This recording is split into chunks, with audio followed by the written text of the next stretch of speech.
Hello and welcome to another Looney Tunes commentary. This is for Bosko's Dog Race, released in 1932. It's the 34th in the series and it's directed by Hugh Harman. And apologies for the poor print, this was the best I could do. I don't believe this has ever been officially released. Now right off you can see that they drew Bosko's hand as part of the background in that shot. But it gets pretty violent in the first part. I mean, I tell you, I do love my eggs, especially when you roast them on a fire like that. Though probably not with dog slobber, but anyway, I do like the fact that he flips up this egg. Then you got a squirrel, but Bosko's reaction to it is priceless. I mean, I love my eggs, but I don't think I'd get a gun and shoot whoever would steal any of my eggs. Or maybe I would. I don't know. But this one's quite a good one. It's really funny. It's got one sequence that actually had me in absolute stitches, which I'll show you shortly. But unlike some of the previous Bosko and Bruno cartoons, at least this one. Sorry, I like that bit there. That was a good payoff. But you start off with something that's completely different, and then it gets into the main plot. I mean, some of this maybe could have been cut out, and we could have gotten to the main plot quicker, but it's okay.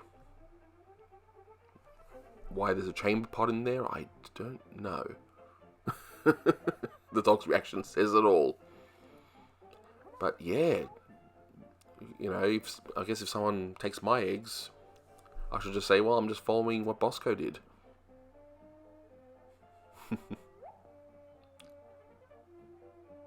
But yeah, this one's, like I said, it's quite fun. Got some great animation, some crazy animation, and then it just gets absolutely bonkers at the end. So here's the main plot. To enter the race, and Bruno doesn't look too happy to do that. Yep, and Bosko's going to get him into shape. Because, that's what you do with dogs, I guess. Ooh, he doesn't look happy. I mean, look at his face. I mean, my goodness. That is one sad dog. It's probably my face when people tell me I have to work out. But this had me in stitches. I mean, look at that. That is just insane. Look how determined Bosko is. Although his leg seems to be getting in and out of that machine. That was pretty weird. Then all of a sudden his dog is just like Play-Doh. I mean, look at that. All stretchy and... And we get an appearance by Honey. I mean... Yep. He's so strong. But I don't know. Is Honey laughing at a unfit dog? Is that... Is she being really mean or what?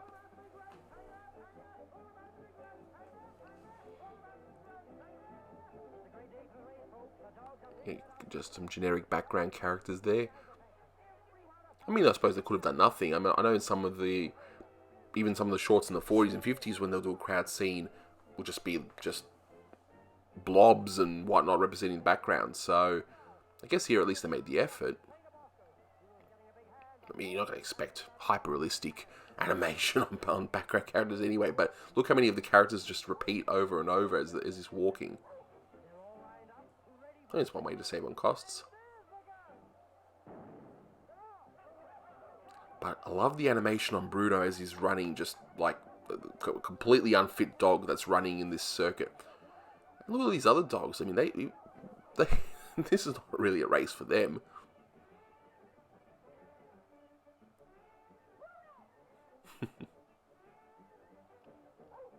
So, I mean, could this be the first Bosko that has a proper story, really funny animation, and isn't boring?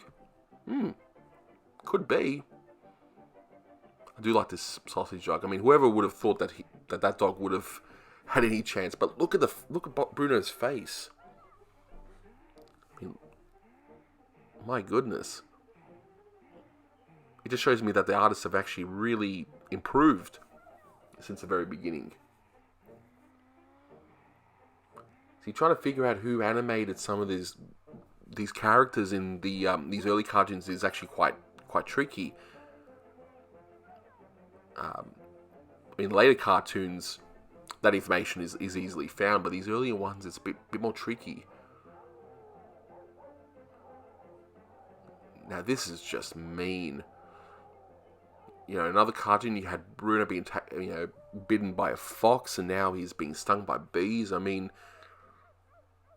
did the animators hate dogs or something? They seem to love torturing this dog. Another one, he was nearly hit by a train. Now this is just gets so weird. The clothes just come alive. That's pretty good. But you have to wonder, so I'm assuming that Honey is living with Bosko in this one, because why else would Bosko have women's undergarments? I guess we'll never know. But it's weird. So they go back to his house, and then they got the dog track. Do they live next to the track? That's really weird. But I know, I shouldn't try and find logic in these cartoons, but I just can't help it, unfortunately. So yeah, Bosko's Dog Race. Definitely a winner. Definitely a highlight of this year so far. And hopefully the rest of the Boskos can continue this trend. And hey, it's even got an ending. It doesn't just end, it ends abruptly, but at least it makes sense here. He wins the race. And that's all, folks.